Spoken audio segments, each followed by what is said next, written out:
Bonsoir à tous et bienvenue à l'Académie royale de Belgique, un lieu, vous le savez peut-être, propice au débat, même les plus sensibles. Et ce soir, c'est de nouveau une question délicate qui va être disséquée. La Belgique a dirigé le Congo pendant 75 ans, qu'on l'assume ou qu'on s'en excuse, et c'est une partie de notre histoire dont on ne sait pas toujours quoi faire. Ce soir, 6 orateurs en débattent. Bienvenue dans ce deuxième tournoi de l'Académie.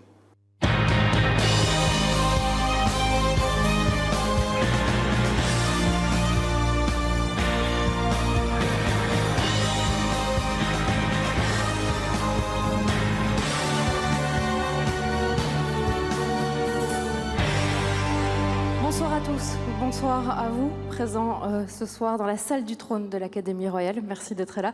Et puis bonsoir à vous, derrière votre poste de télévision, et bienvenue dans cette deuxième édition des tournois de l'Académie.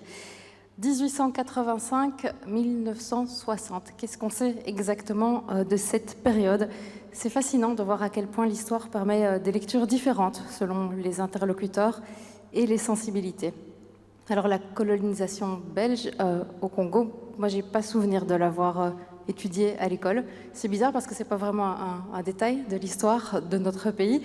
C'est peut-être en fait révélateur du malaise qui entoure cette période, du malaise qui entoure notre histoire. Je vous propose qu'on mette les pieds dans le plat, qu'on en discute ce soir. Alors ce soir à l'Académie, point de secrétaire perpétuel avec moi, Hervé Asquin, bonsoir. Et vous avez laissé votre place ce soir à un autre académicien. Merci d'accueillir Luc Cheffneux.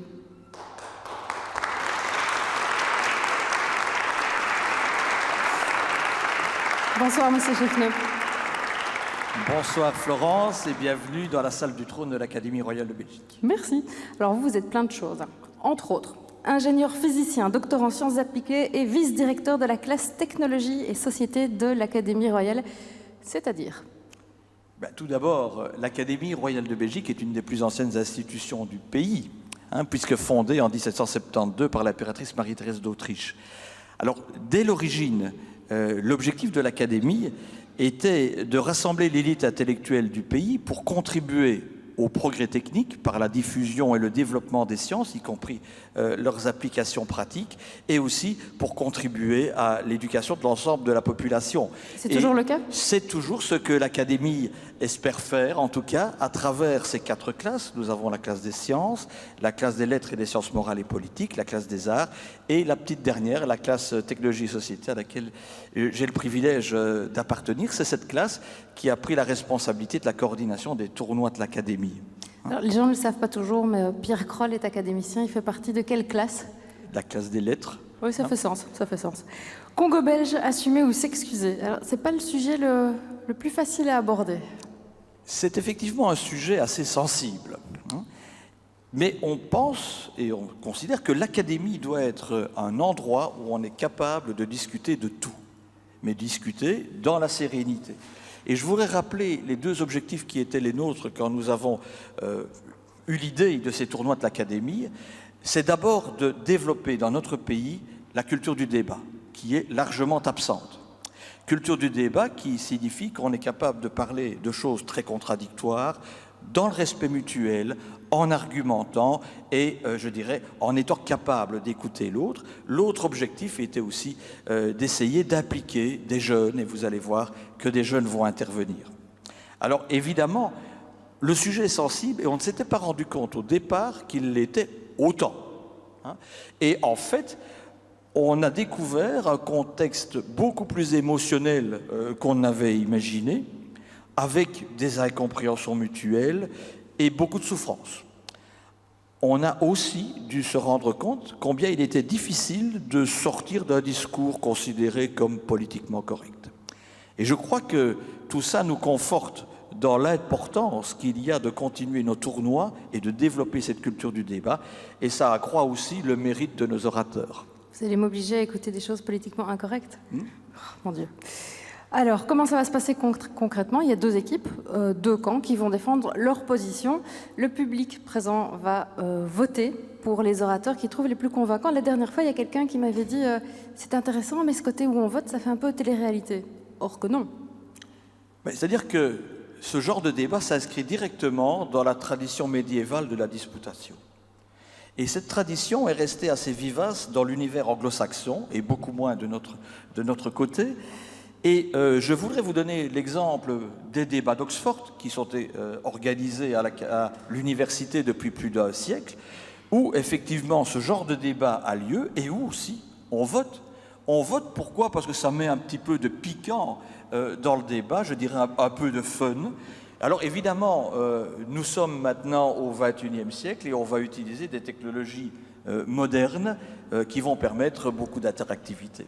Parce qu'on a expliqué au public qui est présent ce soir, en fait, ils ont téléchargé une application sur leur smartphone et c'est via cette application qu'ils vont pouvoir voter après chaque équipe, après chaque joute.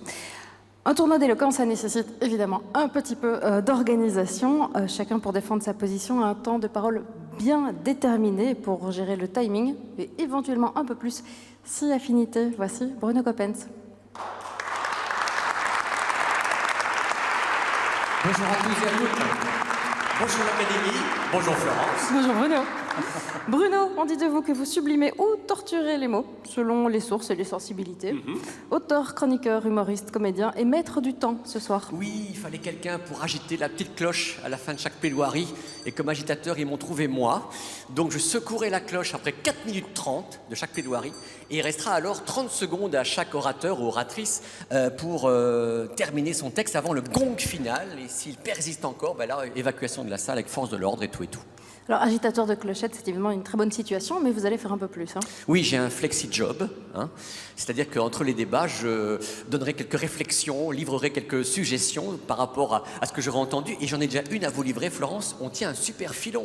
Le premier tournoi, c'était monarchie ou république. Ce soir, on va encore sûrement parler des rois belges, Léopold II sûrement, sans doute le roi Baudouin, sans doute, à mon avis. Doute. Et donc le troisième tournoi, pourquoi pas carrément retourner à l'indépendance, Léopold Ier, 1830, le fameux opéra qu'on jouait, La Muette, à 2 portes d'ici. Le public qui quitte une pièce à la monnaie pour rendre la monnaie de sa pièce à Guillaume d'Orange. Donc question, pour ou contre le rattachement de la Belgique aux Pays-Bas. Troisième tournoi, le 21 juillet. Pour débattre du sujet, pas celui-là évidemment, 2 équipes, dans chacune des équipes, 3 orateurs, un étudiant ou une étudiante, une personne issue de la société civile et ce qu'on a appelé des ténors. Merci d'accueillir pour l'équipe assumée Étienne Davignon, Mathieu Zana Etambala et Vasti Miguel qui est étudiante en communication et qui arrive.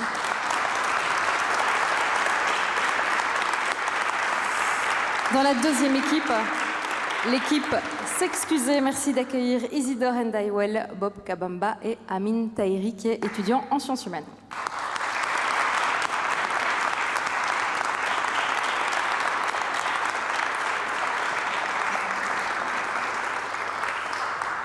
Ce sont les étudiants qui vont commencer ces joutes et pas de galanterie. Je suis plutôt contre, je dois dire.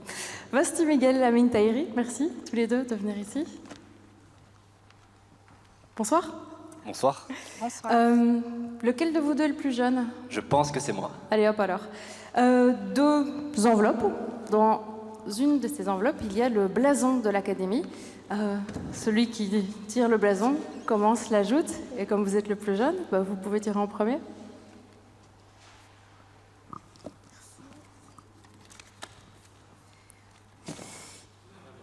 Et c'est Vasti qui va commencer ses joutes.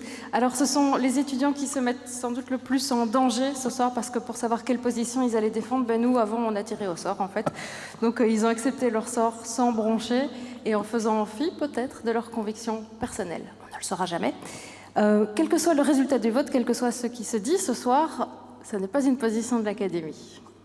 Non, je pense important de le signaler que l'Académie ne va pas soutenir l'une ou l'autre position. L'Académie organise un débat contradictoire qui doit essentiellement être basé sur des arguments et de l'éloquence. Et quel que soit le score final des votes, c'est un score qui ne va absolument pas engager l'Académie, bien entendu. On va présenter nos 2 étudiants avant que Vasti commence son argumentaire. Vasti a 21 ans, elle est étudiante en communication, elle est passionnée par l'écriture, du coup elle a créé son propre magazine, elle est passionnée de débat, du coup elle forme des jeunes à la prise de parole. J'ai entendu dire qu'elle était aussi passionnée de documentaires animaliers, on n'est pas à l'abri qu'elle nous en fasse un. Amine Tahiri, pour l'équipe s'excuser. Amine, vous avez 20 ans, vous êtes étudiant en sciences humaines, vous aimez les questions de société, l'Olympique de Marseille, vous pouvez reproduire n'importe quelle chanson en sifflant, ça peut servir. Et un de vos amis m'a dit que vous vouliez toujours avoir raison, même quand vous aviez tort. Je pense que cette émission est faite pour vous. Vous pouvez aller vous rasseoir. Bastille, vous pouvez vous installer. Et Monsieur Chefneux, je vous en prie, allez-y. Vous n'ouvrez pas cette séance. Allez. Je déclare ouvert le deuxième tournoi de l'Académie royale de Belgique. Bonne chance à tous.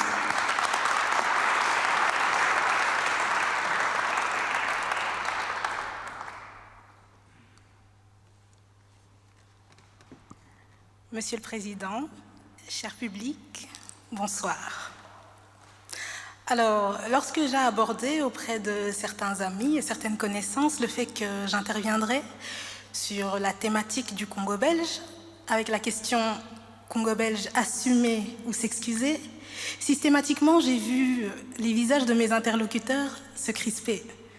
À ce moment, j'ai compris que le sujet était encore quelque peu brûlant. Quoi qu'il en soit, je suis présente et j'affirme que le Congo belge, il faut l'assumer.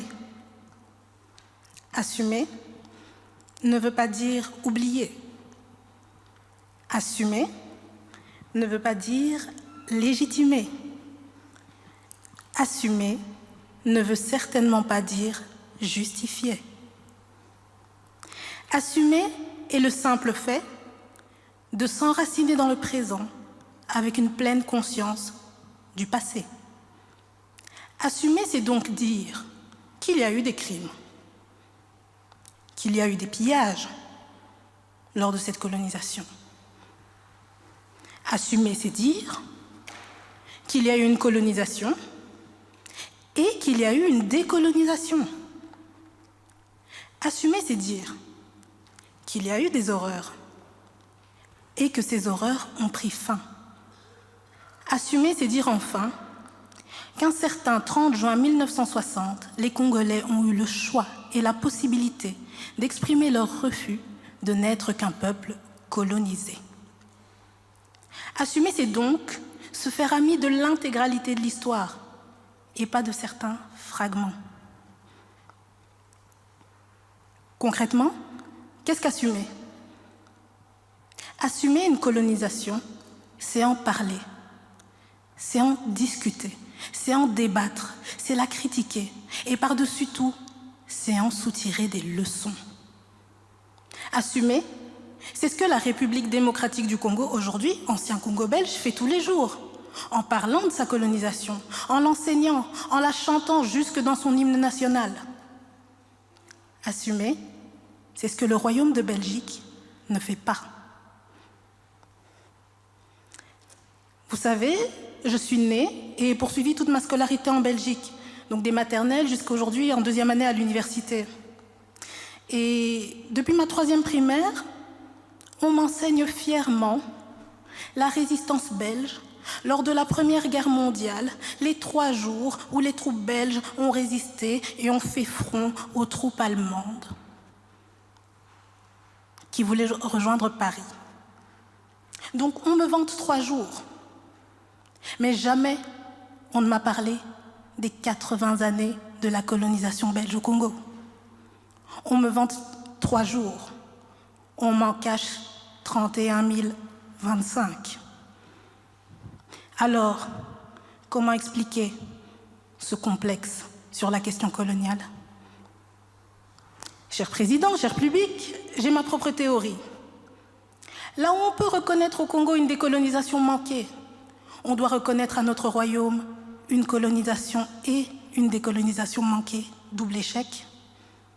En effet, entamé sur les crimes humains de Léopold II, terminé sur les chapeaux de roue dans les années 60, pour le royaume double échec. Alors notre royaume, plongé dans sa mélancolie, n'assume pas son double échec. Et dès que l'on dit Congo, les visages se crispent, la Belgique se cache, la Belgique se braque. On comprend bien que ce n'est pas la Belgique qui hante le Congo, c'est bien le Congo qui hante la Belgique. 57 années que notre royaume n'a plus de colonie, 57 années que la Belgique tente d'oublier, 57 années qu'elle n'enseigne pas l'histoire coloniale, qu'on n'en parle pas, qu'on ne l'aborde pas. 57 années que la Belgique essaye de s'oublier, devient étrangère à elle-même. 57 années que le royaume s'aliène. 57 années que le royaume s'auto-aliène.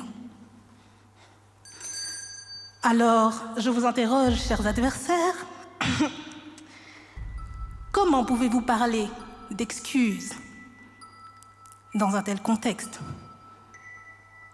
Est-ce que le dialogue doit s'entamer entre le Congo et la Belgique ou entre la Belgique et elle-même? Croyez-moi, si la Belgique a des comptes à rendre, ce n'est pas avec le Congo, mais c'est avec elle-même et son histoire coloniale. Je vous remercie.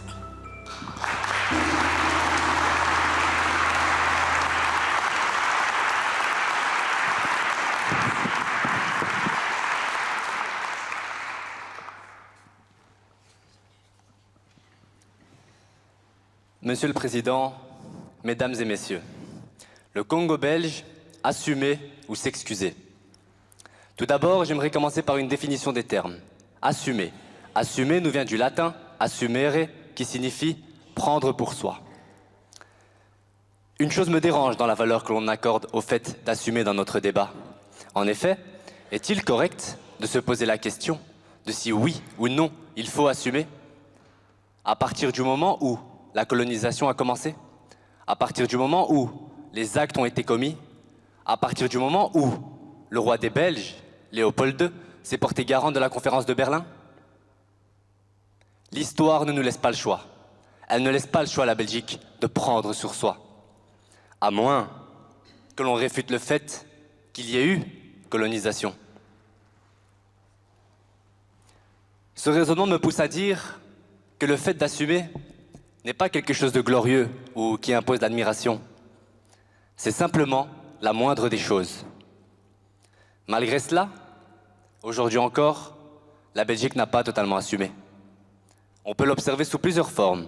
Tout d'abord, l'histoire officielle a encore du mal à parler de certains faits moins honorables, beaucoup plus tragiques.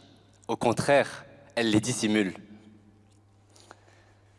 Deuxièmement, on a tellement de mal à parler de ce sujet dans des conditions sérieuses, où des intervenants politiques débattraient sur le sujet avec un réel but derrière. À la place, on préfère en parler dans le cadre d'un spectacle oratoire. Le simple fait que l'on parle de ce sujet ici et maintenant montre à quel point la Belgique n'a pas assumé son passé colonial. Pourtant, assumer les fautes de nos prédécesseurs est un devoir. Le passé colonial de la Belgique fera toujours partie de notre histoire, c'est incontestable. Mais détrompez-vous. Comme je vous l'ai dit, assumer n'est pas suffisant. Assumer doit impérativement s'accompagner d'une demande de pardon. En assumant, on reconnaît ses torts, mais en aucun cas on démontre un sentiment de regret.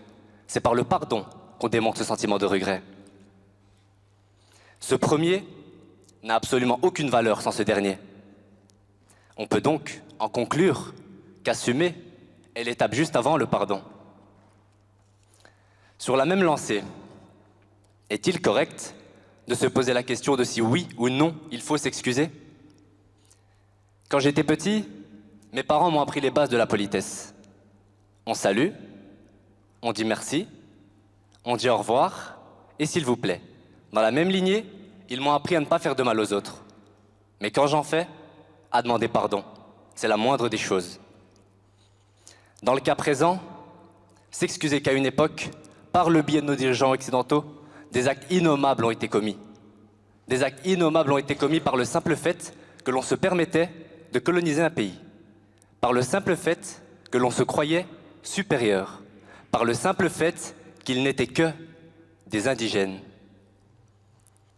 Je trouve ça triste que 60 ans après, nous ne sommes qu'à cette étape du débat, à se demander s'il faut assumer ou s'excuser. Imaginez que vous ayez vécu la colonisation, qu'elle vous a tout pris, humilié, torturé, et que plus d'un demi-siècle après, vous revenez et que vous constatiez que nous en sommes que là, à se demander s'il faut assumer ou s'excuser. Tout ça dans une bonne conscience. Le pardon n'est pas un signe de faiblesse, mais un des actes les plus honorables. Car s'il y a bien un exercice difficile, c'est bien de demander pardon. Certains me diront tes excuses n'effaceront pas les conséquences de la colonisation. Tes excuses ne ramèneront pas les morts. Je suis bien conscient. Je suis bien conscient que tout ça ne nous rendra pas le Congo. Personnellement, moi, Amin Tahiri, je ne suis pas responsable de la colonisation. Je n'y étais pas. Mais nos ancêtres l'ont été. Nous sommes les héritiers de leurs erreurs passées.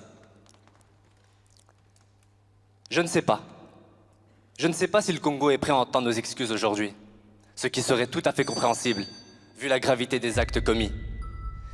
Mais je tiens à ce qu'il sache que moi, en tant que Belge, je suis prêt à lui présenter des excuses, car c'est la moindre des choses.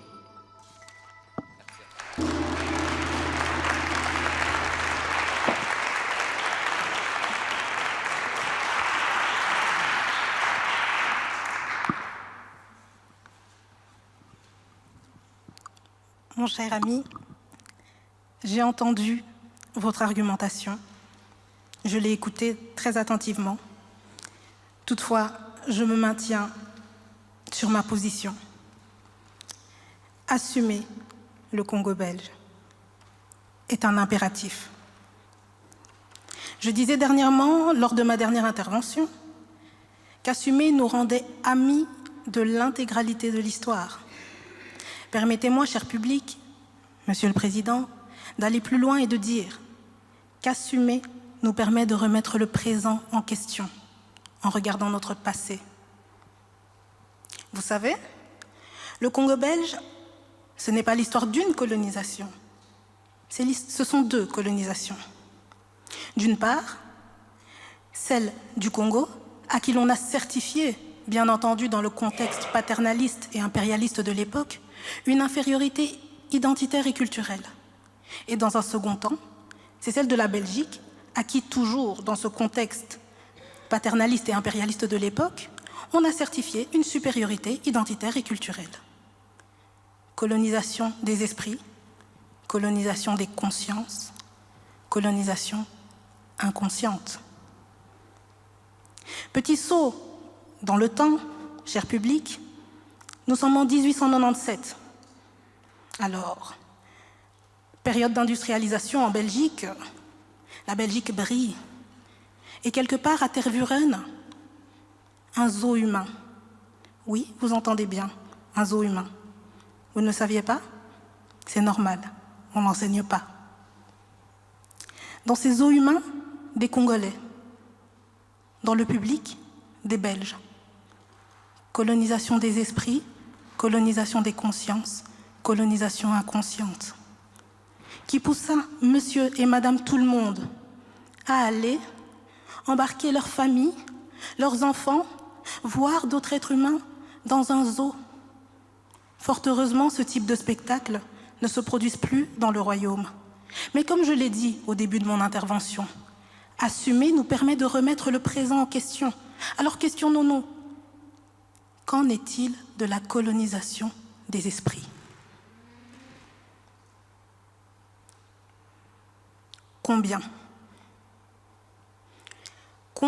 pensent encore aujourd'hui farouchement au plus profond de leur cœur en une infériorité de l'Afrique et se disent que si l'Afrique souffre, c'est parce que l'Europe est partie? Combien pensent aujourd'hui encore l'Afrique incapable comme de réfléchir et dans notre cas, que le salut du Congo ne peut venir que de la Belgique? Combien? Cher public, détrompez-vous. Nous n'en avons pas fini avec le colonialisme. Certes, le Congo est libre, mais qu'en est-il de nos esprits? Dans combien d'esprits persistent encore des brides d'idées paternalistes qui menèrent en 1884 à la conférence de Berlin? Combien de bombes à retardement parmi nous qui inconsciemment pourraient refaire commencer l'histoire? Assumer nous permet de remettre le présent en question. Alors je m'adresse à vous, chers adversaires. Dans un tel contexte de potentielle colonisation des esprits encore présente, trouvez-vous toujours des excuses légitimes? Les trouvez-vous légitimes?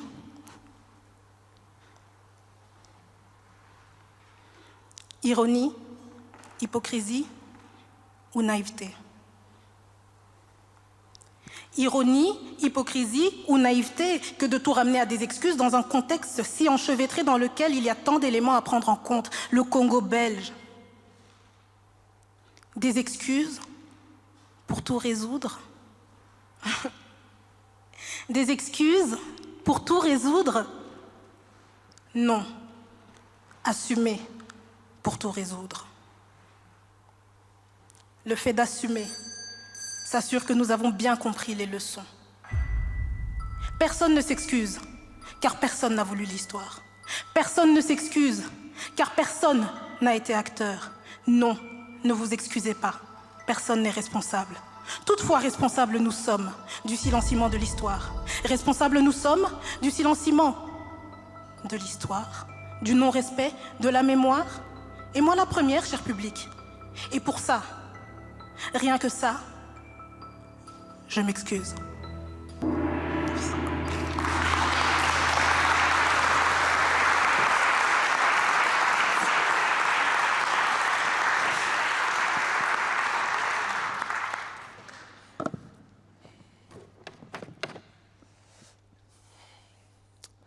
Monsieur le Président, Mesdames et Messieurs, combattants de l'indépendance, aujourd'hui victorieux, je vous salue au nom du gouvernement congolais. À vous tous, mes amis, qui avez lutté sans relâche à nos côtés. Nous avons connu les ironies, les insultes, les coups que nous devions subir matin, midi et soir, parce que nous étions des nègres. Nous avons connu que la loi n'était jamais la même, selon qu'il s'agissait d'un blanc ou d'un noir. Qui oubliera les fusillades ou les cachots furent brutalement jetés, ceux qui ne voulaient plus se soumettre au régime d'injustice, d'oppression et d'exploitation. Durant ma première intervention, je soulignais que je trouvais prétentieux que 60 ans après, on en a encore à se demander s'il faut assumer ou s'excuser. Le fait de se poser la question traduit selon moi le sentiment d'hégémonie encore trop présent en Occident à l'égard de l'Afrique. C'est tout ce dont mérite l'Afrique, c'est tout ce dont mérite le Congo après tant de souffrances, que l'on assume, que l'on s'excuse. Ces questions devraient être complètement désuètes à notre époque. Ce sentiment dont je vous parle, c'est ce sentiment de supériorité fortement présent durant l'époque coloniale. Aujourd'hui, on a l'impression qu'on a dépassé tout cela, que ce sentiment de supériorité n'est plus d'actualité. Et pourtant, on peut l'observer tous les jours, à travers le poids des pays africains au niveau politique, par exemple. On ne les prend presque même pas en considération. Quand j'ai commencé à préparer ce débat, et que l'on m'a imposé la position « s'excuser », la première question qui m'est venue en tête est « s'excuser, mais pourquoi ?» Je vous avoue que je ne connaissais pas grand-chose sur le passé colonial de la Belgique, et d'ailleurs, c'est toujours le cas. Est-ce normal? Est-ce normal que l'on ne m'a jamais enseigné le passé colonial de la Belgique alors que j'ai fait toutes mes études ici? Patrice Lumumba a vu clair en disant « L'histoire dira un jour son mot ». Mais ce ne sera pas l'histoire que l'on enseignera à Bruxelles, à Paris ou à Washington, mais celle que l'on enseignera dans les pays affranchis du colonialisme. Je suis loin d'être le seul dans ce cas. Beaucoup ignorent ce qui s'est passé au Congo belge. Au Congo belge, on forçait les hommes à travailler en prenant leurs familles en otage. On coupait les mains des dissidents qui, courageusement, s'opposaient aux colons. Si on n'obtenait pas la quantité en caoutchouc demandée, on fusillait hommes, femmes et enfants. Pour en faire quoi? Des exemples. Le Congo belge, ce n'est pas des centaines, ce n'est pas des milliers, ce sont des millions de morts, des millions. Alors pour ça, je serais fier si mon gouvernement s'excusait au moins par des actes symboliques.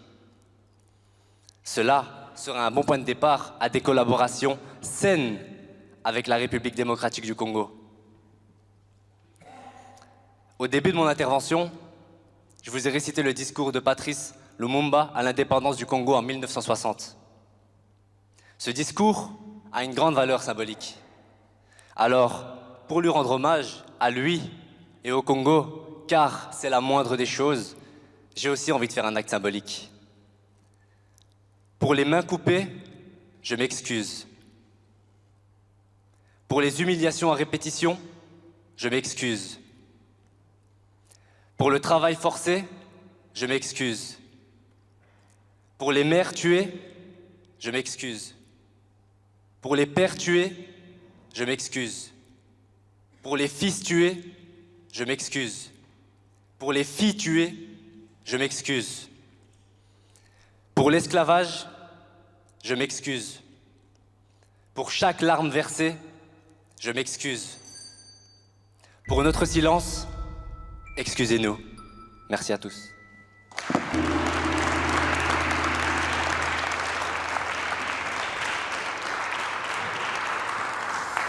Merci beaucoup. Vous avez eu chacun 10 minutes top chrono pour défendre votre position. Il faut savoir que dans la salle au premier rang, il y a leur ancienne professeure. J'ai rarement vu autant d'admiration dans les yeux de quelqu'un.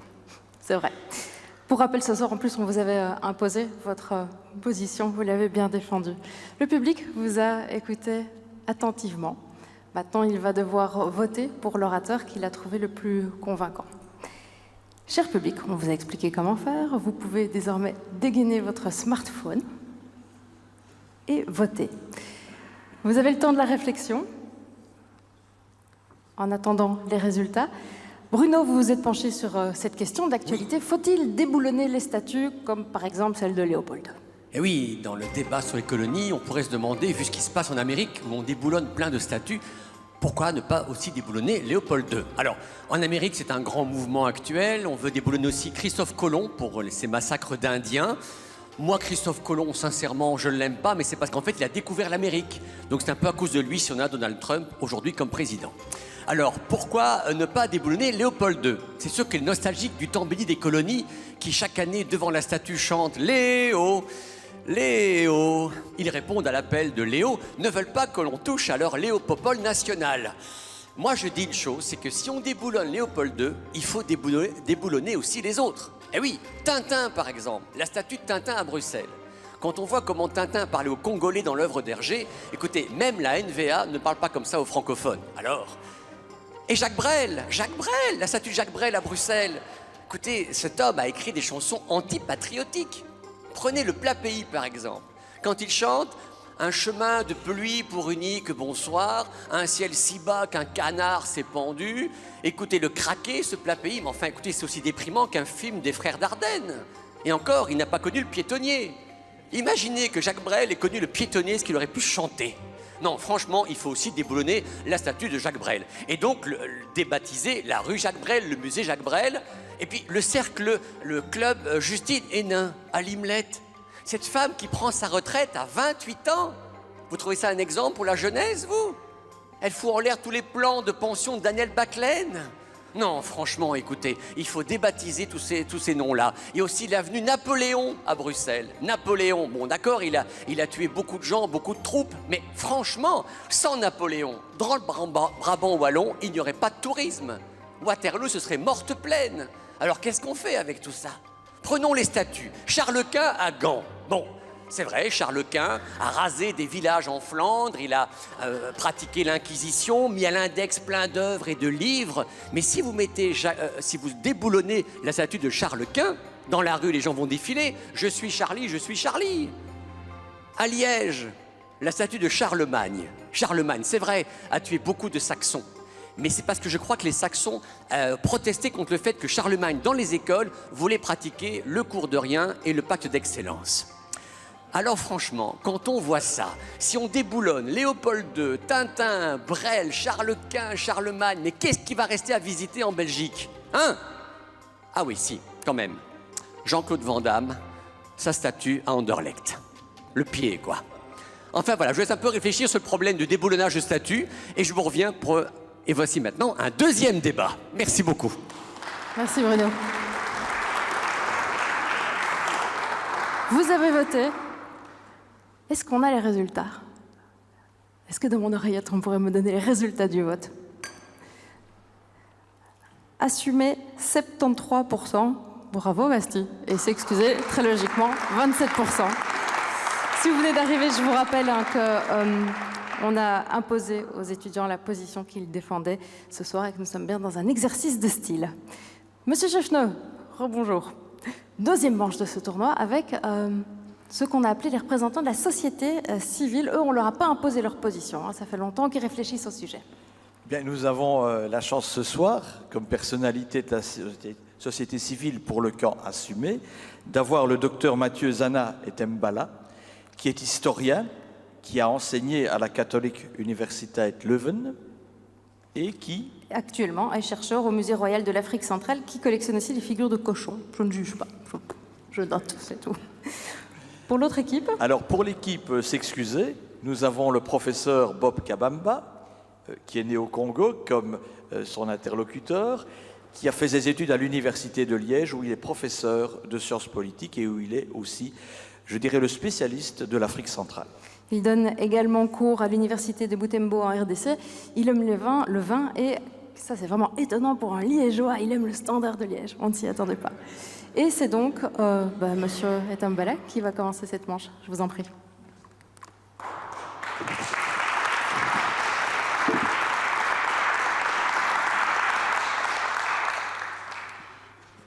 Monsieur le Président, chers collègues, chers amis, messieurs, dames, je voudrais commencer par une petite thèse. Dans la mémoire collective congolaise, Léopold II n'est pas toujours considéré comme le régisseur d'un film d'horreur, car certains Congolais mettent leur passé colonial dans une perspective historique plus large. Chers amis, je vous invite tous à refaire avec moi une visite que j'ai effectuée à Inongo, chef-lieu de la nouvelle province du Mai-Ndombe, en janvier 2004. Avant que le président Mobutu Sese Seko impose sa politique d'authenticité, et cela au début des années 70, le lac Mai-Ndombe s'appelait le lac Léopold II. C'est la région qui a fait partie du fameux domaine privé de Léopold II, le domaine de la Couronne. Pendant 10 ans, de 1896 jusqu'en 1906, des crimes horribles ont été commis dans cette région.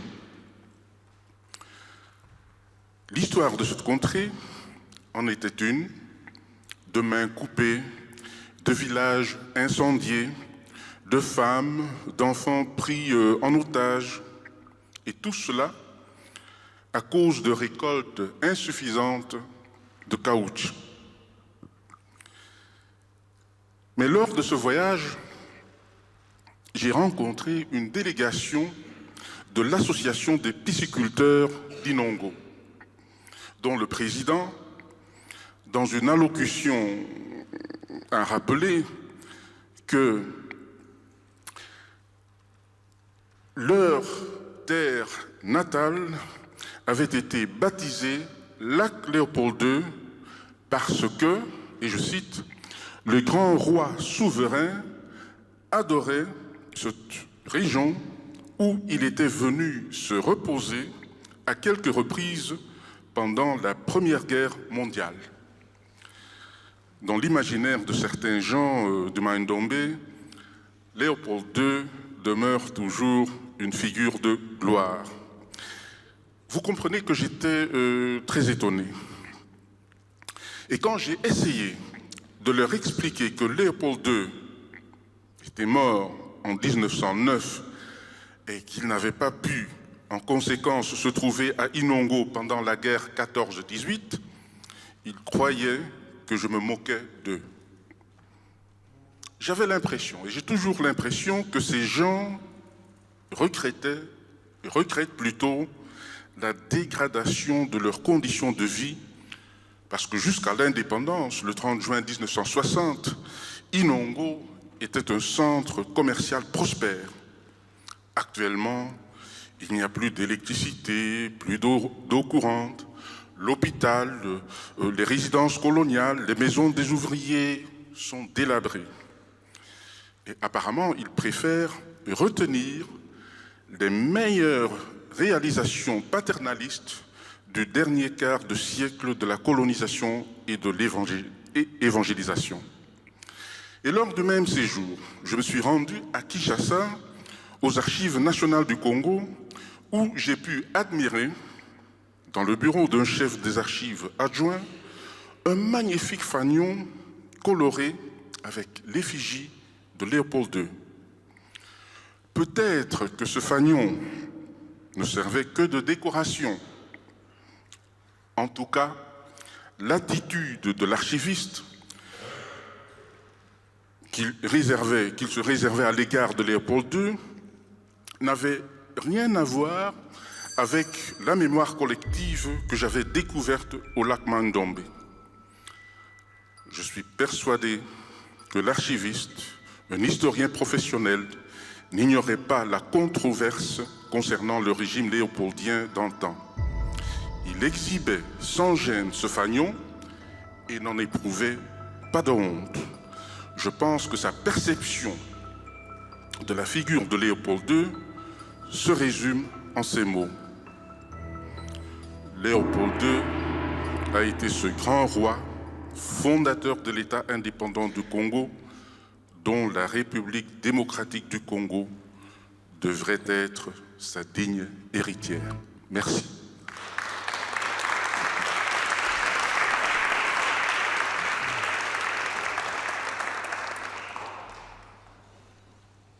Monsieur le Président, Mesdames et Messieurs, les faits sont têtus. Oui, la Belgique a participé activement à l'entreprise coloniale de Léopold II. Diplomatiquement d'abord, en reconnaissant l'État indépendant du Congo. Politiquement aussi ensuite, en accordant son assentiment par les deux chambres pour que le roi Léopold devienne chef d'État d'un autre pays que la Belgique. Ainsi, le roi Léopold s'est retrouvé chef d'État de deux États, le Royaume de Belgique et l'État indépendant du Congo. Et ensuite, bien sûr, aussi financièrement, et puisque la Belgique a accordé plusieurs prêts à cet État. Alors, ce qui faisait plus ou moins de contexte assez ubuesque, où le prêteur et l'emprunteur étaient représentés par la même personne. Oui, des abus, atrocités ont été commis à l'encontre des populations congolaises. Ces crimes, qui ont fait l'objet d'une campagne internationale contre le roi souverain de l'État indépendant, notamment en Grande-Bretagne, et même une commission d'enquête belge confirmant que ces crimes étaient loin d'être individuels, mais le fait du régime lui-même. Il y a eu des tentatives pour les étouffer, les minimiser. Mais, Monsieur le Président, Mesdames et Messieurs, les faits sont têtus. La répression pour y mettre fin était insuffisante et les populations congolaises continuèrent d'être victimes. Oui, la Belgique put enfin arracher l'État indépendant du Congo au roi Léopold II, avec espoir de mettre fin à ces violences graves des droits des Congolais. L'État indépendant du Congo devient Congo belge, une colonie avec une métropole, le Royaume de Belgique. Et par la charte coloniale, la Belgique finit par parachever le contrôle et la gestion de tout le territoire. Et par ce mode de gestion, qui est un mode de gestion administration directe, la Belgique va instaurer au Congo un État policier et un État répressif. Oui, la Belgique a tardivement pris connaissance et conscience du désir d'autonomie des Congolais. Pendant que d'autres pays africains accédaient à leur indépendance, la Belgique construisait la base militaire de Kamina dans l'objectif, écoutez bien, d'y établir un gouvernement en exil en cas de nouvelle guerre en Europe. Kamina serait ainsi donc la deuxième capitale de la Belgique. Oui, Mesdames et Messieurs, Monsieur le Président, la colonisation est un crime contre l'humanité. Une décolonisation bâclée a laissé des traces qui persistent aujourd'hui, aussi bien du côté congolais que du côté belge. Alors, s'excuser? Oui, un devoir de mémoire est indispensable pour réécrire l'histoire, pour une réécriture partagée de l'histoire. Ainsi donc, le 7 janvier 2000, le Premier ministre belge, Guy Verhofstadt, demandait pardon au peuple congolais, non, au peuple rwandais, excusez-moi, pour le génocide. Une commission d'enquête parlementaire avait conclu que certains ministres et autres acteurs portaient une responsabilité morale dans l'assassinat du Premier ministre congolais Patrice Lumumba en 1961. Et un an plus tard, Louis Michel, ministre des Affaires étrangères, présente ses excuses au peuple congolais et à la famille biologique de Lumumba. Pas plus tard qu'il y a quelques mois, le 15 février 2017, Emmanuel Macron, alors candidat à la présidence de la République française, s'excuse pour la colonisation algérienne. Monsieur le Président, Mesdames et Messieurs, c'est la voie préconisée pour reconstruire des ponts durables entre la Belgique et la République démocratique du Congo. Je vous remercie.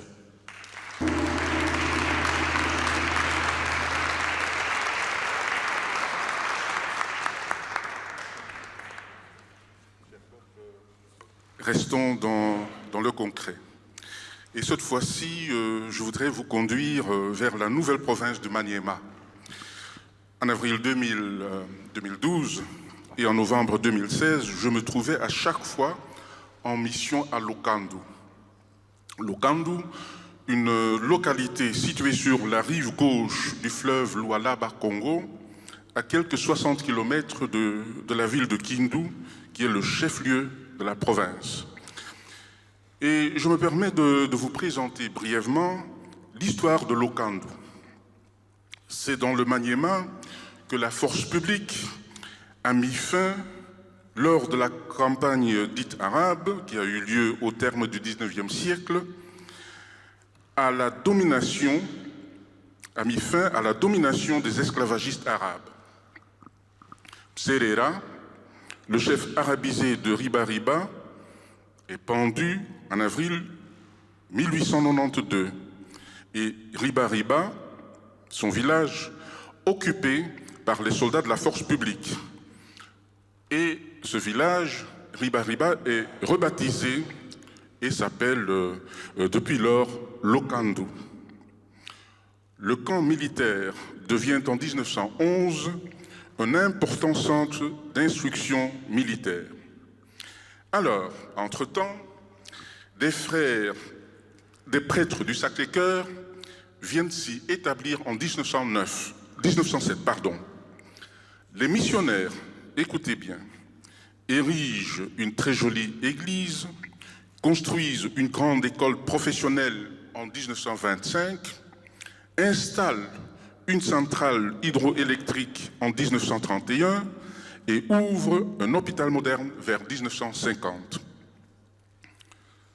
Lokandu se développe et devient un centre commercial important où des Portugais, des Grecs, des Arabes et des marchands d'autres nationalités viennent ouvrir des magasins.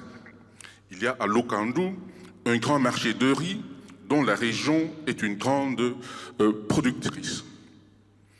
Et tout va assez bien jusqu'aux troubles qui surviennent à l'indépendance en 1960. Oui, la domination belge est brisée et dans un premier temps, ce sont les officiers belges et leurs familles qui sont chassés du centre d'instruction. Le camp militaire est abandonné et en 1962, le général Mobutu décide de le fermer comme centre d'instruction. Et dans un second temps, lors de la rébellion des Simba en 1964, les missionnaires sont visés par les rebelles et doivent prendre la fuite. Et durant cette insurrection violente, de nombreux instituteurs, employés, infirmiers, soupçonnés par les lumumbistes d'être des collaborateurs secrets des ennemis blancs, sont abattus. Même le chef arabisé Riba-Riba et son fils Ramazani sont capturés, atrocement torturés et tués. L'église, l'hôpital, les écoles, la centrale hydroélectrique sont détruits.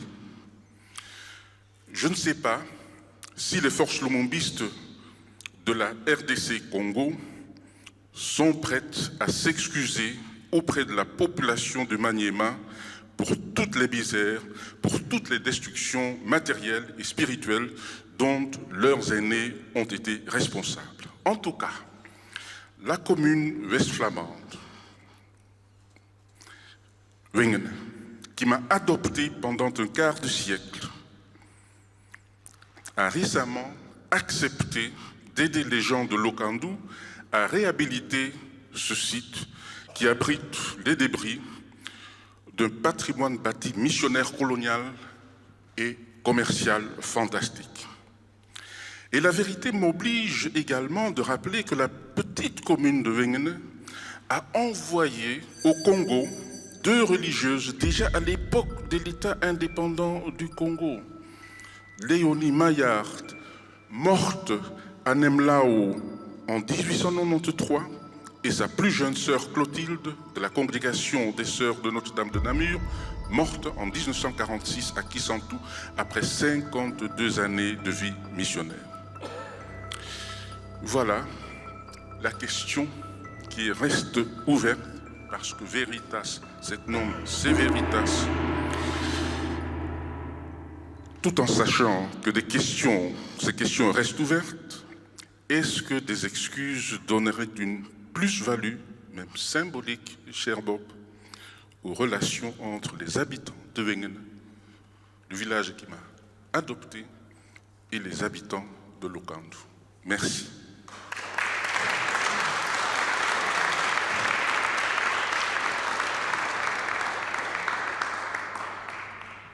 Chers Anna, Monsieur le Président, Mesdames et Messieurs, il faut remettre tout ça dans son contexte pour arriver à bien comprendre le modèle qui a été mis en place et qui va vous permettre, bien entendu, de relativiser la plaidoirie de mon cher ami Zana.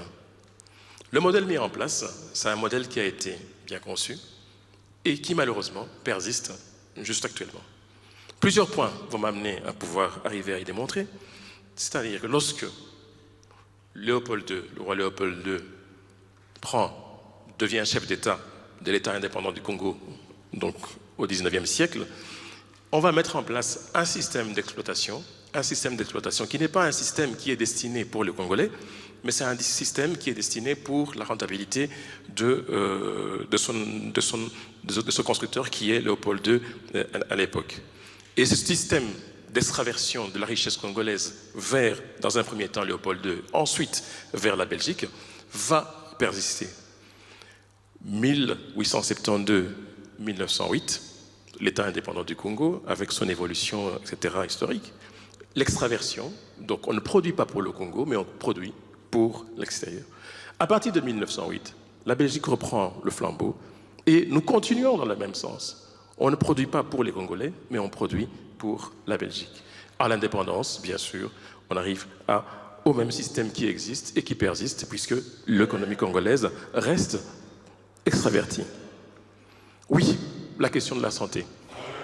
Bien sûr, on peut dire oui, la question de la santé. Mais vous devez savoir que lorsque nous sommes en train de mettre en place des dynamiques d'extraversion d'une économie, il faut que l'on ait une main-d'œuvre. Mais cette main-d'œuvre, pour qu'elle travaille, qu'elle produise, il faut qu'elle soit en bonne santé. Et pour ça, qu'est-ce qu'il faut faire? Il faut construire des écoles, il faut construire des hôpitaux, des centres de santé, avec un plan qui cadre dans tout le Congo. Et surtout, essayer, dans la mesure du possible, de pouvoir concentrer là où nous avons besoin, c'est-à-dire là où on pourra avoir les richesses par rapport à l'exportation, pour assez qu'on arrive à avoir des travailleurs en bonne santé. Et quand il n'y en a pas encore assez, ce n'est pas grave, on fait ce qu'on appelle de l'immigration interne au Congo. On prend des populations d'autres coins, on les ramène dans les secteurs qui sont les plus productifs et qui amènent les plus de ressources possibles. Les infrastructures, magnifiques, chemins de fer, routes, voies navigables, etc., etc. Mais lorsque vous regardez sur cette carte, les chemins de fer, les voies de navigation, les routes, Mais tout ça est fait en fonction de pouvoir avoir une extraversion. Encore une fois, pas pour le Congo, mais pour l'extraversion. L'éducation. Magnifique l'éducation, oui, il faut enseigner, oui, il faut des gens éduqués, des gens civilisés, etc. Mais lorsqu'on le met dans le même contexte, bien sûr, il nous faut des ouvriers et que ces ouvriers soient formés et pour être formés, pour pouvoir avoir la maîtrise de l'outil de production. Vous n'allez pas avoir des pauvres paysans qui vont travailler dans l'industrie minière s'ils ne sont pas éduqués et formés pour ce travail. Et d'ailleurs, même, tout le système éducatif a été fait de façon à ce qu'il y ait que certains métiers qui soient privilégiés et que d'autres soient moins privilégiés. Donc, oui, le Congo est entré dans la mondialisation bien avant. Donc, depuis le 19e siècle, le Congo est mondialisé. Mondialisé puisque tout simplement, il participe à la production de richesse mondiale. Et le système a été mis par la Belgique, perpétré d'abord par Léopold II, perpétré par la Belgique, et ensuite, après les indépendances, malheureusement, le système, il est là et il n'arrive pas à pouvoir se dégager de cet ancrage de la mondialisation dont le Congo se retrouve victime. Et en tant que première manifestation de cette mondialisation, il va de soi que la Belgique emporte une responsabilité. Et cette responsabilité, par rapport à ça, serait aussi que la Belgique serait le meilleur partenaire, justement, pour aider le Congo, non plus à rester dans cette dynamique d'extraversion, mais de pouvoir inverser cette dynamique et de pouvoir, de manière très claire, produire pour les Congolais, pour elles, et de cette façon-là, arriver à sortir de ce cercle infernal que l'on connaît depuis le 19e siècle. L'inversion, oui, cette inversion est possible. Elle est possible si, effectivement, la Belgique s'assume et que si la Belgique impose et essaye, dans la mesure du possible, de contribuer à inverser le modèle économique, social, de santé, infrastructure, éducation qui a été mis en place pendant la colonisation. Monsieur le Président, Mesdames et Messieurs, je vous remercie.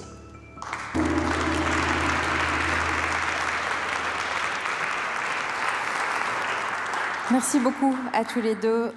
Monsieur Tambala, vous devez 36 secondes de parole. À Monsieur Kabamba, vous avez... Ah oui, on a été faible et lâche, on n'a pas osé vous couper. À l'issue de cette deuxième manche, le public présent dans la salle va de nouveau voter et choisir un orateur, pas un camp. Vous votez bien pour un orateur dans cette manche-ci. Je vois que vous avez déjà sorti votre smartphone pour vous aider à choisir. Bruno Coppens remet les points sur les i de colonie. Oui, colonie, parce qu'on a beaucoup parlé d'endroits au Congo, de villages, pour parler un peu, pour situer l'action. Alors j'aimerais savoir, mesdames, messieurs, est-ce que vous connaissez bien la position du missionnaire? Mais le missionnaire à l'époque des colonies. Eh bien, le missionnaire était positionné au nord-est du tropique du Capricorne, et la position préférée du missionnaire, c'était latitude 4 degrés 1939 et longitude 15 degrés 1848. C'était un détail pour vous, mais pour moi, ça veut dire beaucoup. Alors, tout ça pour cadrer les colonies. Et rien de tel pour mieux comprendre les liens entre les Congolais et les colons belges qu'une belle histoire qui m'a été racontée par un super grand comédien congolais, Dieudonné Kabongo, qui, hélas, comme Molière, est mort sur scène il y a déjà quelques années. Il me racontait ceci. Dans un petit village au Congo, un enfant court et veut aller plus loin dans la forêt, vers la rivière. Son père, chef du village, dit « Non, tu restes ici ». L'enfant dit « Non, papa, laisse-moi courir ». Il s'en va, son père dit « Reviens ici ». Et là, l'enfant dit « Mais enfin, papa, pourquoi tu veux que je reste là ?» Et là, le père regarde l'horizon et dit « Mais si les colons qui viennent du nord arrivent dans le village et qu'il n'y a personne, on ne sera jamais découvert. Or, il faut que le village soit découvert pour qu'on existe sur la carte du monde. Donc, ce sont les colons qui bougent et nous, on reste fixe. » Voilà une version des rapports de colonies. Alors, Kabongo rajoutait aussi ceci qui est assez formidable, une belle métaphore pour les liens entre les Belges et les Congolais. Savez-vous comment on crée les passages pour piétons? On peint d'abord les bandes blanches, et quand les bandes blanches sont faites, on découvre le noir. Or, le noir était là avant. Je vous laisse avec cette belle métaphore pour le troisième débat. Merci Bruno. Deuxième joute et deuxième vote du public. Est-ce que les votes ont été enregistrés en régie?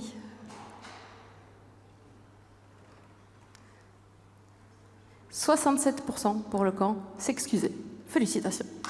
Et 33% pour assumer. Dernier échange de points de vue de la soirée, M. Cheffney, avec ce qu'on a appelé les ténors. Alors, comme ténor représentant le camp assumé, nous avons le comte Étienne d'Avignon. Faut-il encore le présenter en Belgique? Je voudrais simplement rappeler qu'il est ministre d'État, qu'il a été commissaire européen et vice-président de la Commission européenne et qu'il est surtout membre de notre Académie. Il avait 27 ans, il était stagiaire diplomate en voyage au Congo lors de l'indépendance. Il a assisté en vrai au discours de Lumumba le 30 juin 1960. Homme d'affaires et de politique, on pourrait dire d'Étienne d'Avignon qu'il est un monument belge. Et vous me le demandiez tout à l'heure, non, on ne va pas vous déboulonner. Dans l'autre camp. Alors, dans l'autre camp, s'excuser, nous avons le professeur Isidore Ndaiwel, qui nous fait l'immense honneur de venir de Kinshasa spécialement pour ce débat. Le professeur Ndaiwel est professeur émérite de l'université de Kinshasa. Il est historien, et je dirais même qu'il est l'historien de référence de l'histoire du Congo, puisqu'il est le président de la Société des historiens congolais. Merci d'être venu de Kinshasa pour nous ce soir.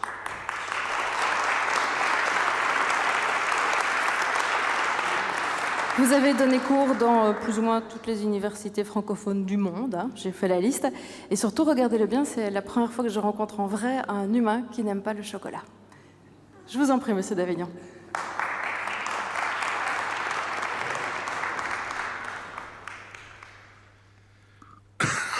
Monsieur le Président, Mesdames, Messieurs, nous avons affaire à un exercice extraordinairement difficile puisque nous avons à juger l'histoire avec notre regard d'aujourd'hui. Est-ce que nous aurions fait, avec ce que nous savons aujourd'hui, ce qui s'est passé hier? La réponse est évidemment non. Mais alors, comment juger? Alors, la première chose qu'il faut savoir, c'est que le Congo existe avant l'État indépendant du Congo. Il y a eu un royaume du Congo, internationalement connu, avec des représentants en Europe. Il y a eu un royaume chez les Loulouas aussi, mais qui n'avait pas le même destin international.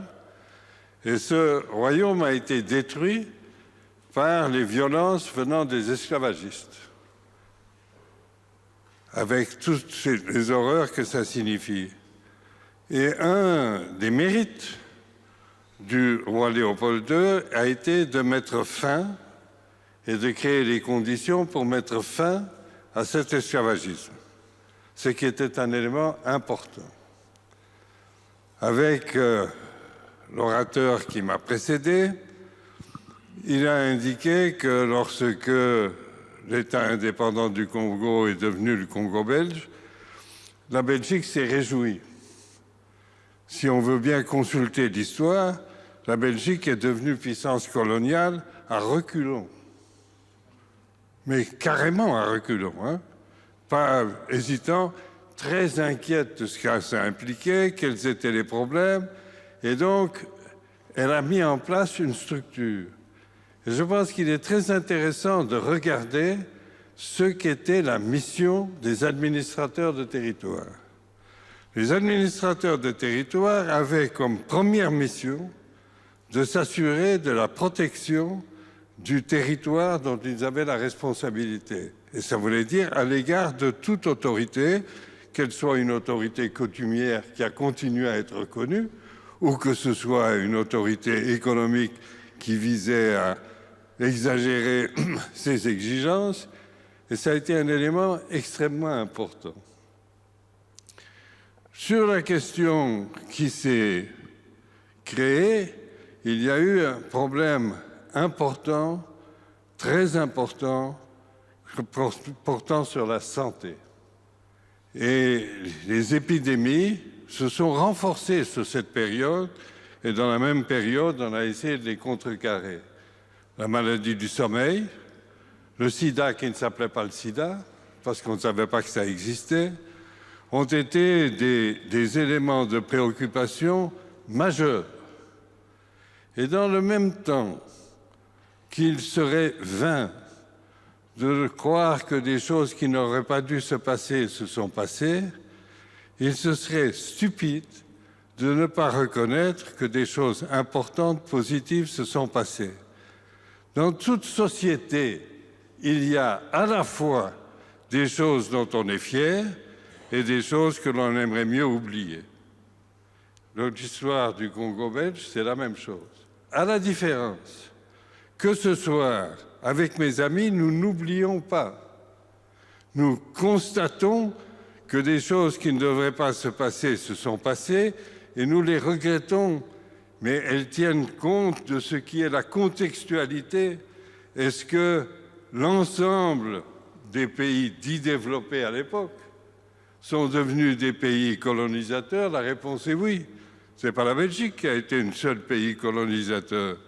Est-ce que sa colonialité a été considérée comme tellement négative que la Société des Nations lui a confié la tutelle du Rwanda-Urundi, qui avait été une colonie allemande et qu'on avait retirée aux Allemands à la suite de la guerre de 14 et qui a été confirmée par les Nations Unies. Il reste donc à constater qu'il y a de bonnes choses et de moins bonnes choses. S'il y a une chose dont je serais prête à m'excuser, c'est la manière dont on a négocié l'indépendance et la rapidité de l'indépendance. Du reste, il y a des bonnes choses, des choses dont j'ai honte, des choses dont je suis fier. De la manière accélérée dont on a fait l'indépendance, j'ai des regrets.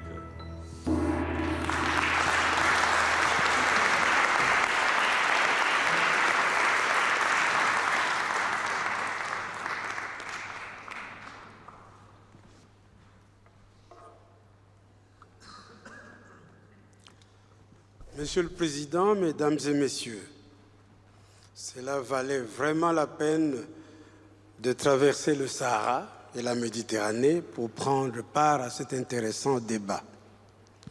Je n'ai qu'un seul regret, c'est que cela se passe en ce moment précis où les Congolais sont confrontés à une somme de défis majeurs, urgents, existentiels, qui ne leur laisseront probablement pas le temps ni le loisir de se passionner pour cet exercice, notre exercice d'éloquence.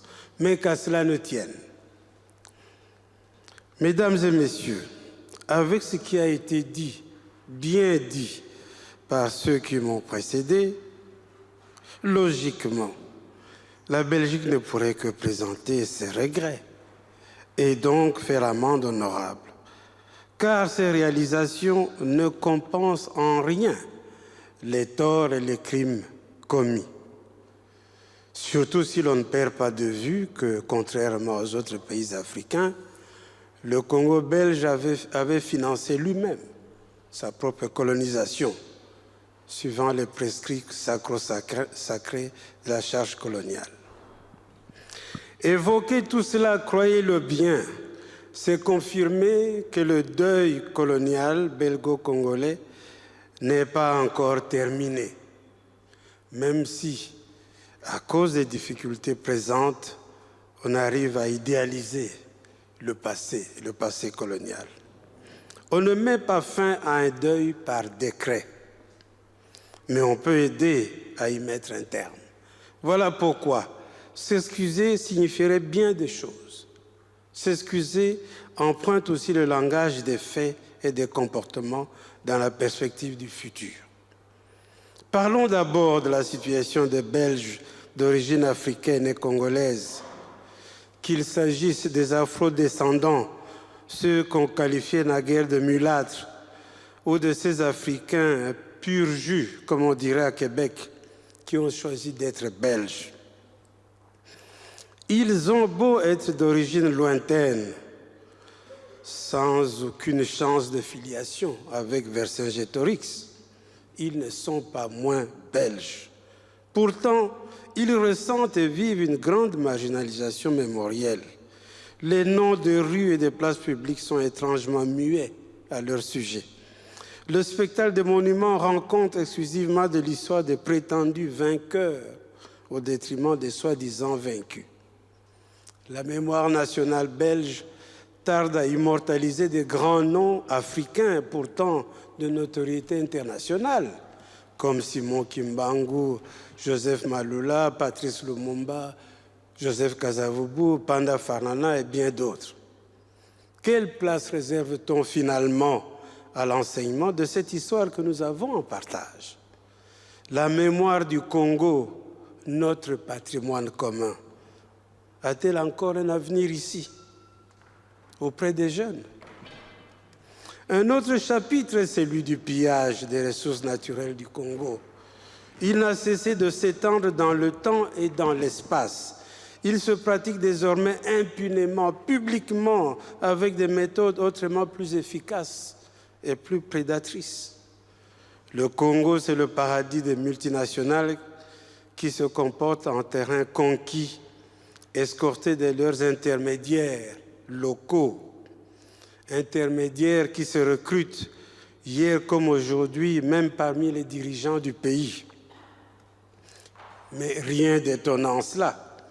N'aurait-il pas appris à la bonne école, puisqu'il ne se gêne pas de reproduire le modèle colonial qui veut que le Congo soit et demeure la propriété privée de quelques privilégiés? La population n'aurait droit qu'à des miettes. La conscience d'une histoire contemporaine en partage ne peut-elle pas nous conduire à la constitution d'un front commun, comme à la table ronde en 1960, mais cette fois-ci un front commun belgo-congolais pour lutter contre ce vandalisme à ciel ouvert? Mais ici se pose une question préalable. La Belgique n'est-elle pas elle-même complice, pour ne pas dire actrice, de ce complot économique à la base de tant de violence au Congo? Mesdames et messieurs, s'excuser reviendrait donc à inventer de nouvelles solidarités, tisser de nouveaux liens. Je pense et je suis convaincu que c'est possible. C'est pour ça que je me suis permis de me déplacer et je vous en remercie.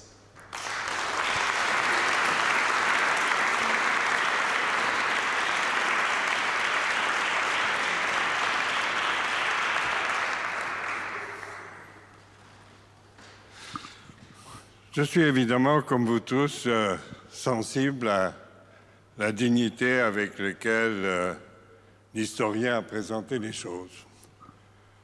Je voudrais pour ma part, rappeler qu'au moment de l'indépendance, l'alphabétisation au Congo était supérieure à celle de la Grèce. Donc on ne vient pas dire que c'était secondaire et lié à des considérations locales. Elle était supérieure à ce qui se passait en Grèce. Deuxième considération extrêmement importante.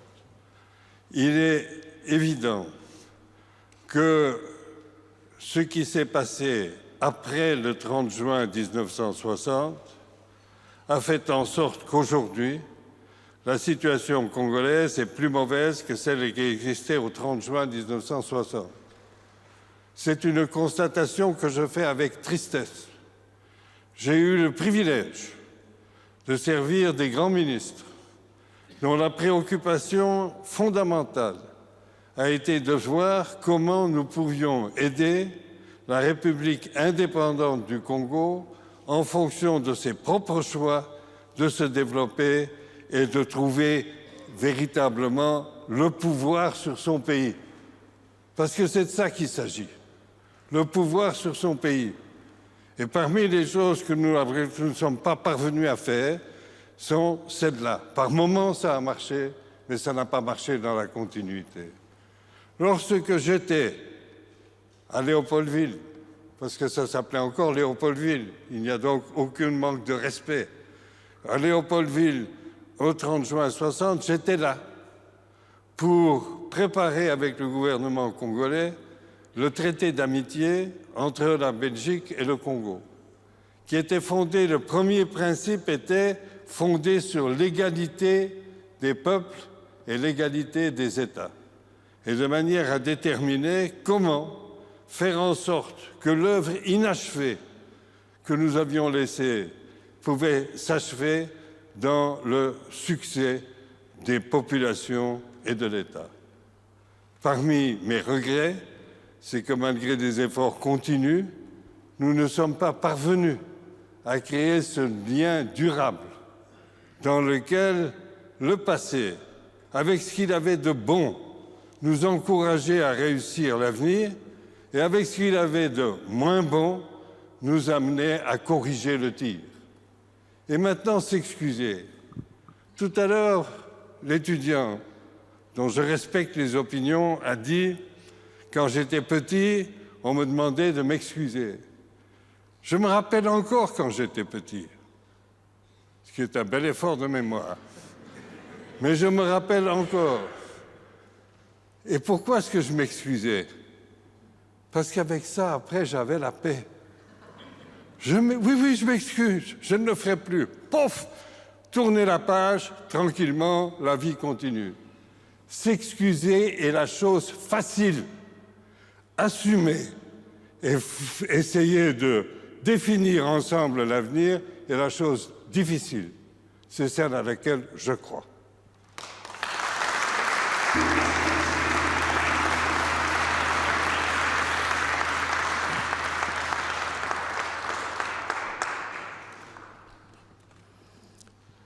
Monsieur le Président, chers amis, Monsieur le Comte, il est possible d'établir des relations dans la durée, de bonnes relations entre la Belgique et le Congo. Mais commençons par ne pas défendre l'indéfendable.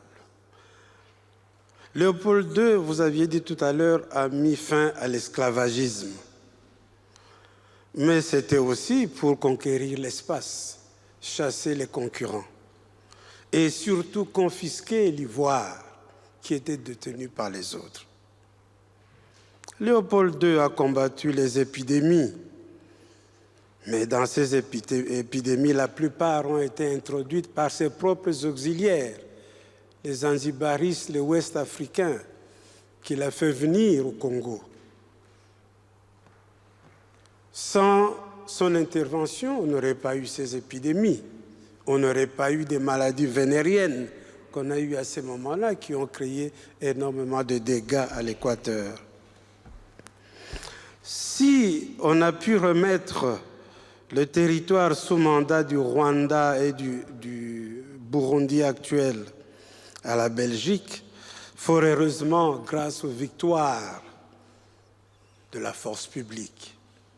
Son intervention, la grande victoire de Tabora, sous le commandement du général Tombeur, avec des troupes congolaises et des porteurs nombreux congolais qui sont morts.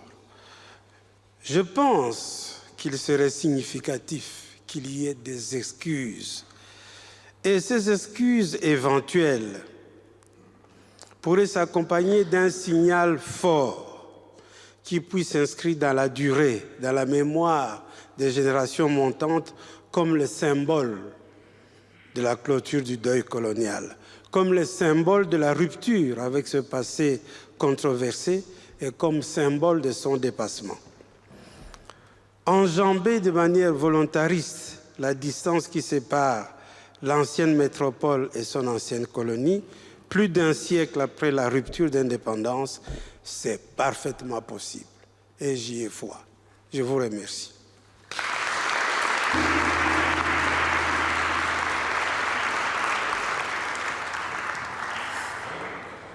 Merci beaucoup à tous les deux. Alors le Congo belge, assumer ou s'excuser, vous venez d'entendre les derniers orateurs sur le sujet. Je vais demander au public de ressortir, mais pas pour la dernière fois, son smartphone et de voter pour l'un des deux orateurs. Donc pas pour un camp ou l'autre, ce n'est pas encore le vote définitif, c'est pour un orateur ou l'autre. Je vais lui demander de sortir son smartphone. Pendant ce temps-là, moment de réflexion. Bruno, vous trouvez que c'est un peu binaire, s'excuser ou assumer, vous avez trouvé une troisième voie. Une troisième voie, parce que j'ai écouté les orateurs, et c'est vrai que l'étudiant nous disait qu'il fallait d'abord s'assumer pour s'excuser. D'autres ont l'impression que c'était l'inverse, s'excuser puis s'assumer. Il y a une autre voie qui est possible, parce que ça tangue de position à l'autre, ça tangue. Je sais qu'au Congo, il n'y a qu'à tanguer, mais une autre voie est encore possible. Pourquoi? Eh bien, il y a un héritage en commun entre le Congo et la Belgique qui est formidable. Alors on peut s'interroger, c'est quoi cet héritage? C'est vrai, du Congo, qu'est-ce que la Belgique a gardé? Et de la Belgique, qu'est-ce que l'Afrique a d'elle? Eh bien, je vous laisse 3 secondes. Hein. C'est la notion de temps. Le temps, c'est quoi le temps?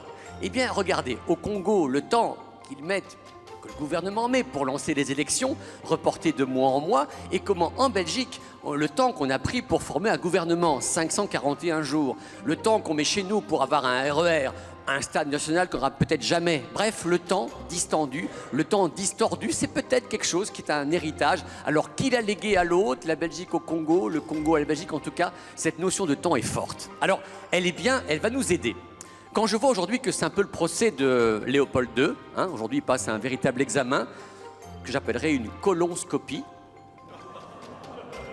Une colonscopie, et franchement je trouve que pratiquer un toucher rectal à quelqu'un qui est mort il y a plus de 100 ans, est-ce bien raisonnable? De nouveau, une notion de temps distordu et distendu.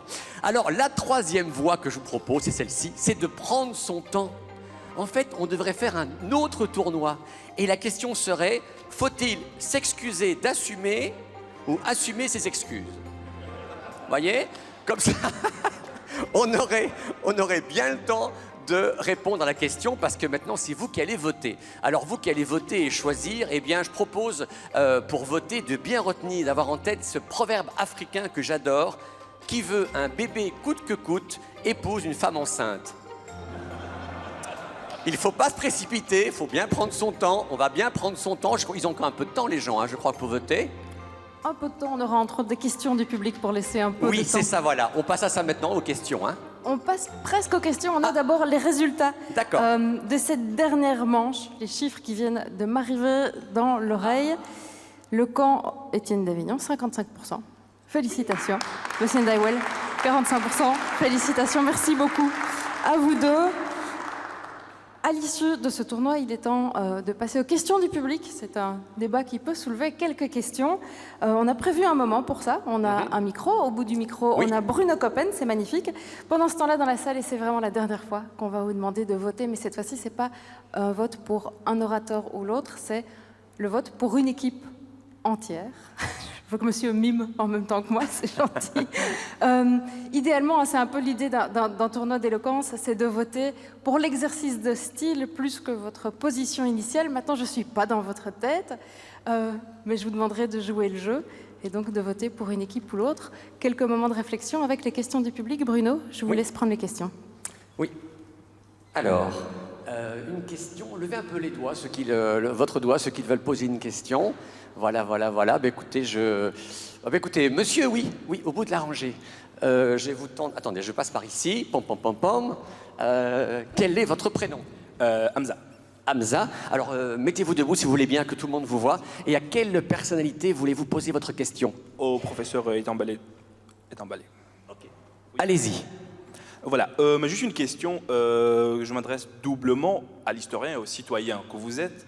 Dans votre argumentaire, vous avez mentionné l'exemple de l'archiviste qui avait, entre guillemets, un tableau de Léopold II en célébrant, entre guillemets, le bilan nuancé et en comparant la situation économique d'antan et d'aujourd'hui. Mais là, ma question, j'ai envie de vous dire, n'est-ce pas, en tant qu'historien, faire preuve d'anachronisme en argumentant, j'étais un petit peu perplexe. Voilà. Non, tout ce que j'ai fait, c'est de donner quelques exemples pour prouver qu'il y a non seulement des intellectuels, mais il y a aussi la base. Il y a les simples citoyens, les simples villageois. Et en tant qu'historien professionnel, je dois vous dire qu'en fait, il existe 3 vecteurs de l'histoire. Il y a l'État, il y a les églises, les religions, et puis il y a assez souvent les grandes sociétés qui font l'histoire, qui font écrire l'histoire. Malheureusement, au Congo, actuellement, les trois, on ne les voit presque pas dans les débats historiques. Okay. Merci beaucoup, on peut applaudir et la question et la réponse. Alors écoutez, je vais prendre... oui, mademoiselle, voulez-vous lever, s'il vous plaît? Merci. Votre prénom? Bonjour, je m'appelle Tania. Ma question s'adresse au professeur Kabamba. Je voudrais savoir, peut-on espérer ou comment obtenir une reconnaissance des massacres commis par la colonisation de Léopold II au Congo, une reconnaissance à titre de crime contre l'humanité? Est-ce que c'est possible? Merci pour la question. C'est une très, très grande question. Je pourrais juste vous répondre qu'il faut laisser à l'histoire pouvoir réécrire cette histoire dans un premier temps. Puisque l'histoire telle que nous la connaissons aussi bien ici en Belgique qu'au Congo, c'est deux histoires qui sont différentes. Et ce n'est pas la même histoire.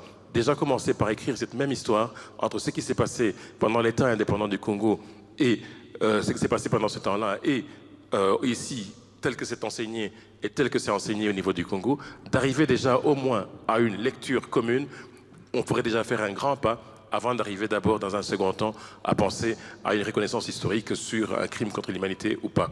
Le débat sur le crime contre l'humanité a déjà fait couler beaucoup d'encre auprès des historiens, auprès des politiciens, auprès des géographes, auprès de tout le monde, auprès des politologues, pour arriver à savoir comment arriver à décrire la colonisation.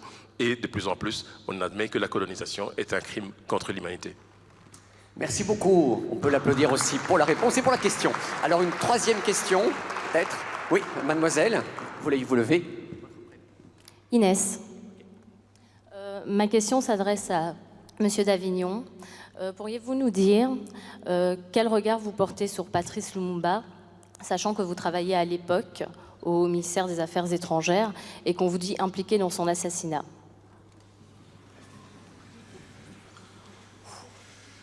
Alors, je l'ai bien connu. Je l'ai connu à la table ronde. La table ronde a été un moment très, très important parce que une génération de Congolais et une génération de Belges ont fait connaissance. Ce n'étaient pas ceux qui avaient la responsabilité de la colonie, c'était ceux qui travaillaient en Belgique et il y avait une représentation congolaise qu'il a été difficile de mettre au point parce qu'il n'y avait pas eu d'élection, il n'y avait pas de légitimité, mais on a fait pour un mieux pour prendre tous ceux qui étaient significatifs, des chefs coutumiers à ceux qui dirigeaient les moments politiques.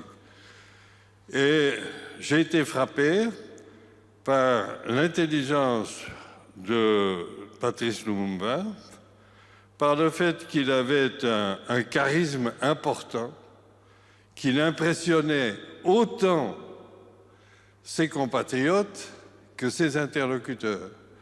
Et ça va se jouer tout au long de sa période. Est-ce qu'il était intellectuellement ou idéologiquement marqué? La réponse est non. C'était un nationaliste, désireux de voir son pays se développer et intéressé parmi les seuls dirigeants de l'époque sur l'ensemble du Congo. Il n'était pas régionaliste, il venait de sa région où il était bien implanté, mais il se préoccupait de l'ensemble. Et puis il s'est passé un grand malheur. Le grand malheur a été que dans le processus d'indépendance, on ne s'était pas préoccupé de manière convenable de la force publique.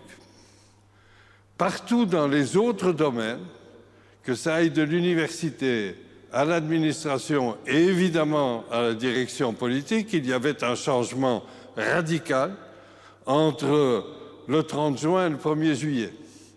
Ce n'étaient plus les directeurs généraux qui étaient compétents, c'était les ministres. Les ministres avaient des cabinets, il y avait des collaborateurs. De la même chose dans tous les autres domaines. Dans la force publique, tout restait identique entre le 30 juin et le 1er juillet. Et donc, il y a eu une mutinerie de la force publique. Et je dois vous dire, parce que j'en garde le souvenir, la Belgique avait mis en place une ambassade au Congo sans aucune collaboration de l'administration coloniale. Donc je dis souvent, on a ouvert des ambassades dans des pays inconnus de manière beaucoup plus efficace qu'on l'a fait au Congo, où on était là depuis quelques années quand même. Donc il n'y avait pas de logement pour l'ambassadeur, on avait une petite villa qui se faisait qu'elle était juste en face du palais du gouverneur qu'occupait le Premier ministre. Et on a vu arriver le matin, tôt le matin, parce qu'on se lève tôt le matin, des soldats de la force publique, non armés, mais qui brandissaient leur ceinturon.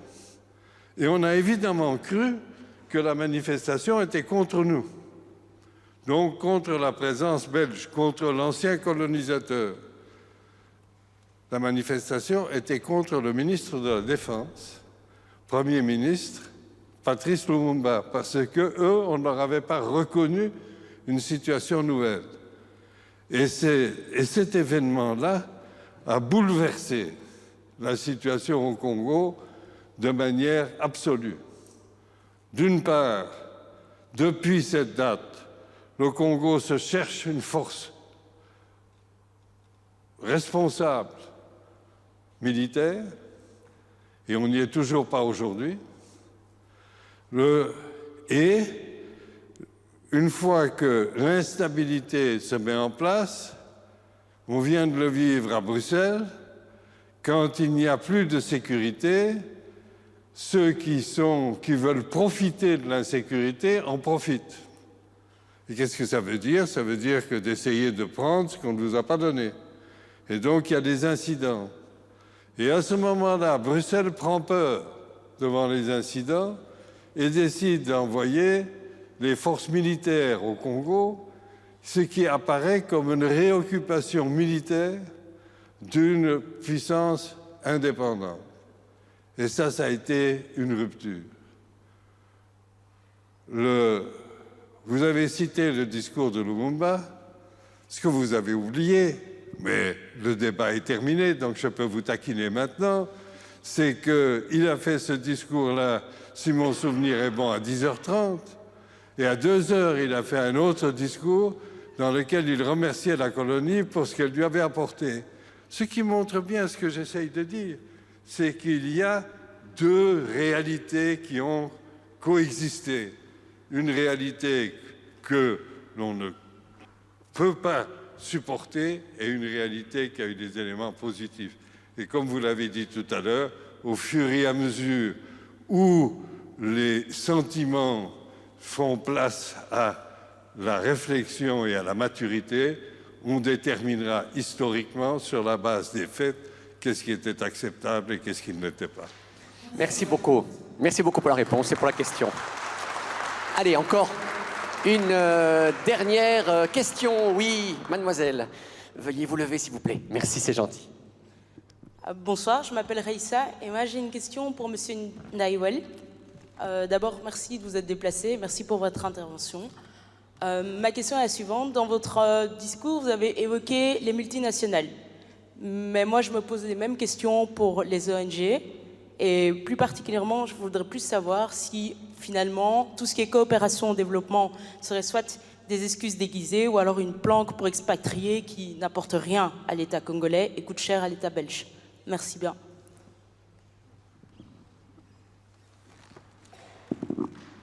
Nous sommes effectivement dans une situation quelque peu confuse s'agissant des interventions extérieures, que ce soit des interventions sous déguisement économique ou encore sous des déguisements quelquefois faussement humanitaires.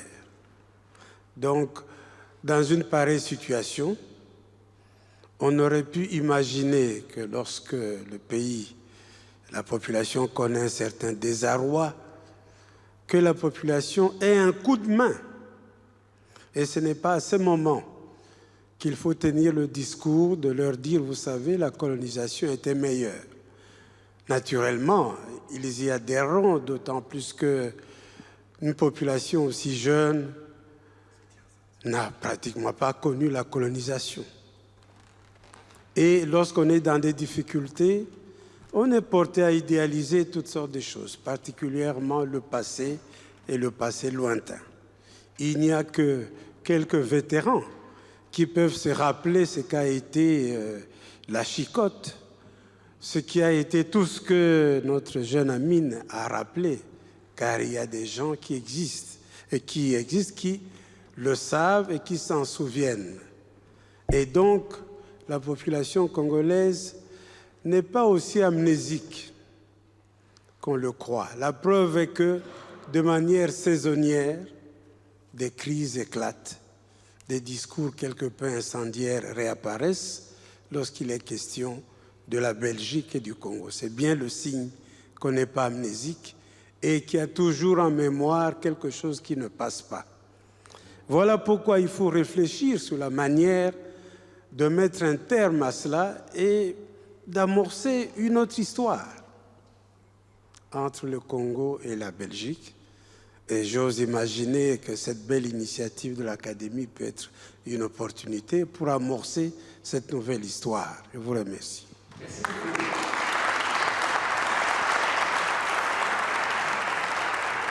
Merci beaucoup pour vos réponses. Merci pour vos questions. Il reste évidemment beaucoup de questions, dont certaines sans réponse. On n'y répondra pas ce soir.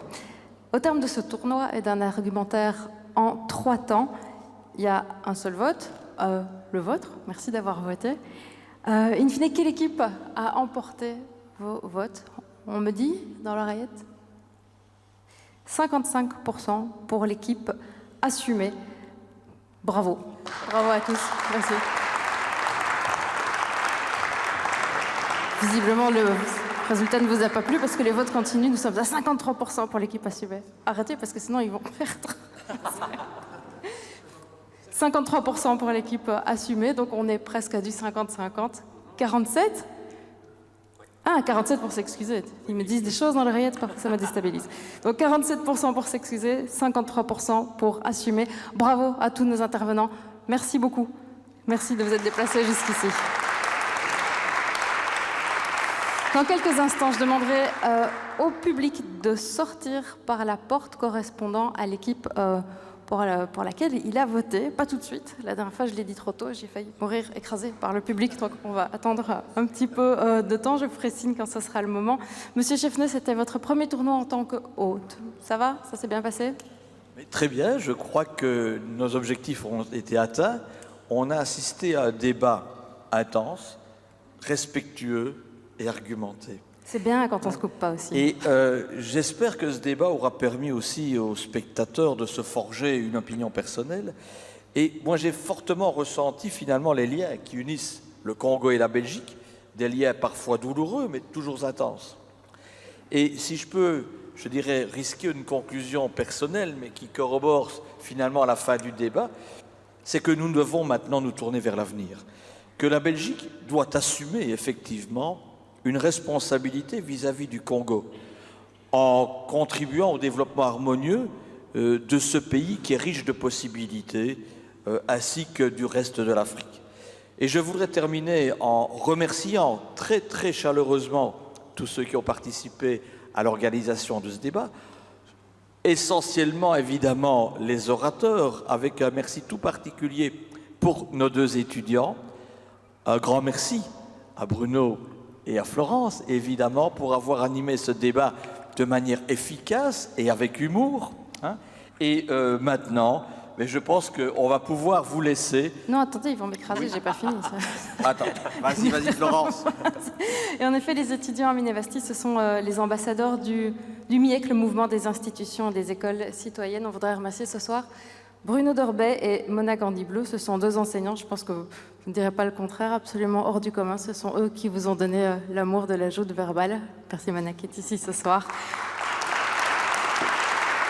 Cette émission, quelqu'un l'aurait adorée. C'est Frédéric François, un ancien journaliste de la RTBF qui est décédé récemment. On le connaissait comme présentateur du journal télévisé. Il était aussi, peut-être même surtout, un grand reporter spécialisé spécialiste du Congo. C'était un intervieweur absolument incroyable. Il était féroce parce qu'il était précis, mais il était toujours respectueux. On aurait aimé qu'il soit avec nous ce soir et on pense très fort à sa famille.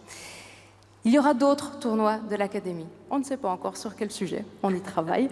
Vous, derrière votre écran, en attendant, vous pouvez revoir cette émission sur le site Ovio de la RTBF, mais aussi en radio, pas la voir évidemment, mais le samedi 16 novembre, Fabienne Van der Merch abordera ce sujet dans son émission Les Éclaireurs. Ce sera à 15h sur la première. Monsieur Chefneau, merci beaucoup, c'était un plaisir. Bruno, merci, c'était un plaisir aussi. Cher public, je vous invite maintenant à sortir par la porte qui correspond à l'équipe pour laquelle vous avez voté. Merci à vous qui nous regardez et bonne fin de soirée sur la 3. Bonne soirée à tous.